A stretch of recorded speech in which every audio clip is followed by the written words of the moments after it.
বলেন। মাননীয় স্পিকার,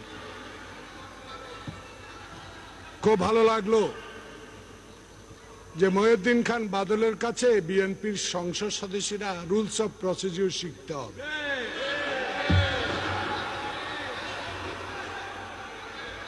নবাগত সদস্য সরকারের শেষ বেলায় এত সুন্দর বক্তব্য দিয়ে মন্ত্রী হওয়া যাবে না।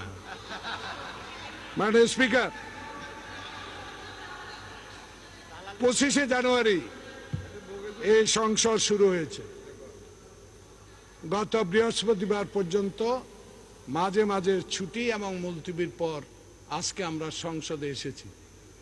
মাননীয় স্পিকার, 25 তারিখ থেকে গত বৃহস্পতিবার পর্যন্ত এই সংসদে শহীদ রাষ্ট্রপতি জিয়া, বেগম খালেদা জিয়া, তারেক রহমান সম্বন্ধে কি বক্তব্য রেখেছেন সেই স্কুলও আমাদের কাছে আছে।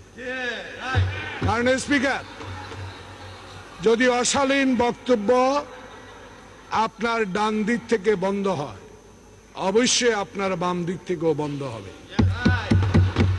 শালীনতা আমাদেরকে শিখাতে হবে না। নতুন সদস্য হয়েছেন, আপনার ইতিহাসও এখানে বলা আমার দরকার নাই। কারো পক্ষে বলা, কারো বিপক্ষে বলার প্রয়োজন মনে করি না। কারো ইতিহাস এখানে বলতে চাই না। মাননীয় স্পিকার, এই সংসদে এসেছি কথা বলার জন্য, দলের কথা নয়, জাতি এবং দেশের কথা বলার জন্য। আজকে উনি স্বরাষ্ট্রমন্ত্রীর সপক্ষে কথা বললেন। যখন ওনারা আমাদের নেতা তারেক রহমান সম্বন্ধে এই সংসদে দাঁড়িয়ে নির্লজ্জ ভাষায় কথা বলেন, তখন মহিউদ্দিন খান বাদল সাহেব কোথায় ছিলেন? তখন মহিউদ্দিন খান বাদল সাহেব কোথায় ছিলেন? যে বেগম খালেদা জিয়াকে শহীদ জিয়াউর রহমান বলেছে আপনি মুক্তিযুদ্ধের সময় আপনি চলে আসেন।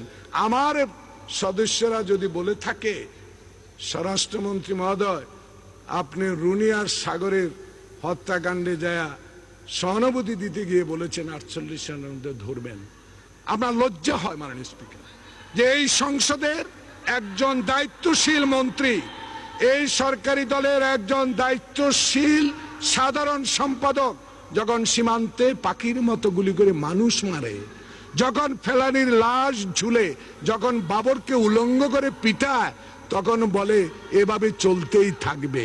তাহলে আমার সদস্যরা অবশ্যই দেশপ্রেমিক, স্বাধীনতার সপক্ষের লোক, আমার নেতারা অবশ্যই তার প্রতিবাদ করবে।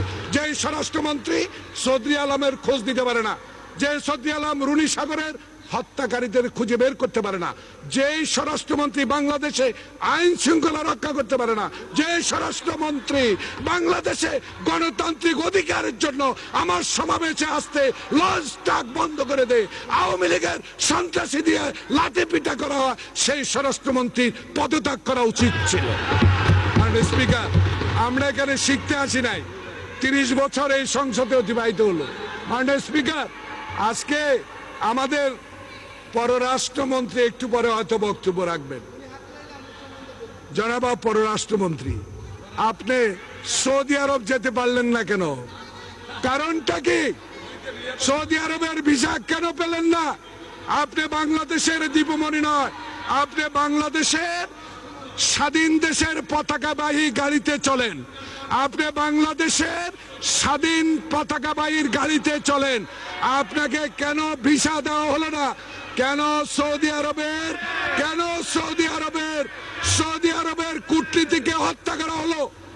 আজকে কতদিন পার হলো? লজ্জা হয় বাংলাদেশে।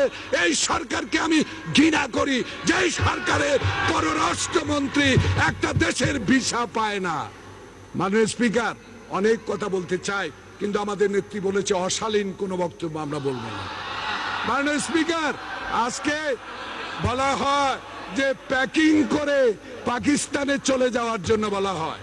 মাননীয় স্পিকার, প্যাকিং খালেদা জিয়াকে করা লাগবে না, জনগণ প্রস্তুত আপনাদেরকে প্যাকিং করে ভারতে পাঠিয়ে দিবে, আর বেশি দিন বাকি নেই। থ্যাংক ইউ মাননীয় স্পিকার।